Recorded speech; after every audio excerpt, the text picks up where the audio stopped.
I put my trust in hope in God. And hope in God. Hey guys, I'm today with Trevor, part 3 of finishing off the fireplace slab, or the wood pellet slab. Sorry I got so long-winded. Thanks for hanging around. A moment of clarity here.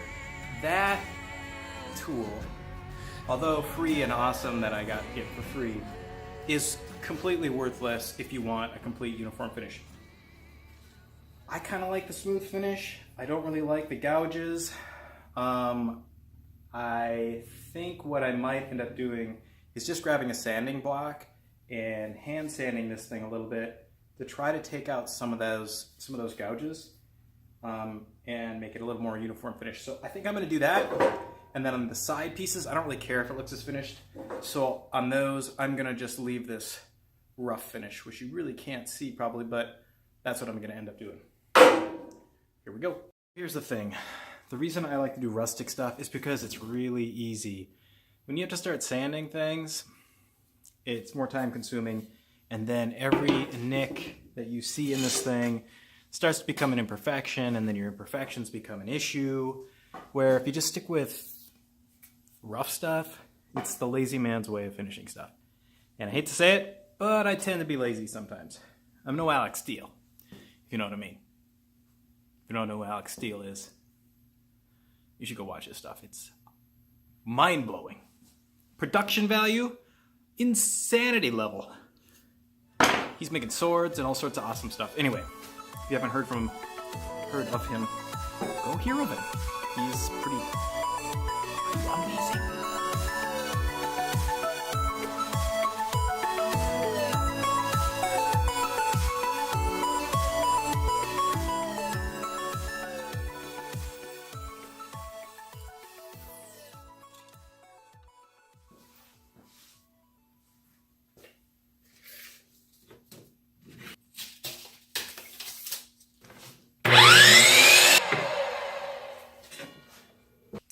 Okay, so when you're working with 45s, things can get complicated. Not that complicated, but I screwed up and measured to the wrong point on my 45, and now my piece, I don't have enough lumber to finish this the way I wanted to. That's irritating.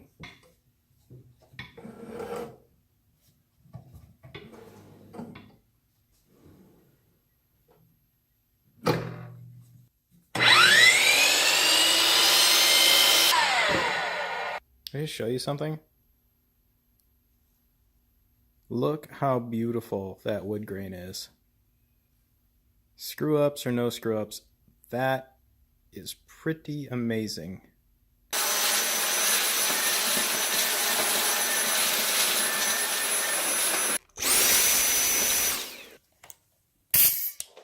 Okay, so what we're going to do is we've got these 2-inch finishing nails. They go in this. We're going to shoot nails through the wood into the plywood layer underneath our tile to hold our facing on there so that we have something to cover up the ugly 3-layer mess that we've got going on right now. They fit in there perfect, and even though I screwed up my cut on this other side, it doesn't matter because I was able to hide it, and so that worked out pretty good. So now I just need to nail in right at the bottom and hold this piece on there. Now all this needs to do is go through the wood and into this piece of plywood.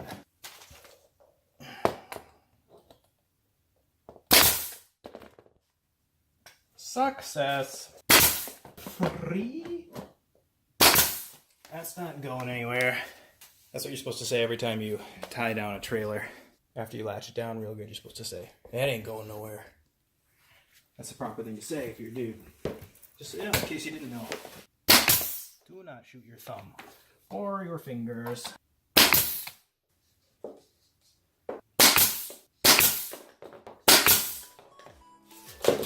just like that, we're done.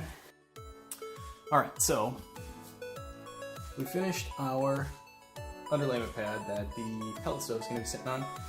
We put the cedar down, and now I need to grout in between there. I need to tape off the top of the cedar so that it doesn't get all gummed up with grout. But for the most part, I think we're done for today. So thanks for watching. And I just want to remind you that today's episode was not sponsored by Audible, but I don't care. Audible's so phenomenal, and I've been listening to their books for the past 11 or 12 years that if you don't have an Audible account, you should get one, just because it'll make your life better. And I don't get paid to say that, obviously, since they are not my sponsor. But if you want a free book, let me know. I can get you a free book. And I'd love to get you, well, actually, anyone can get a free book. Just go there and sign up.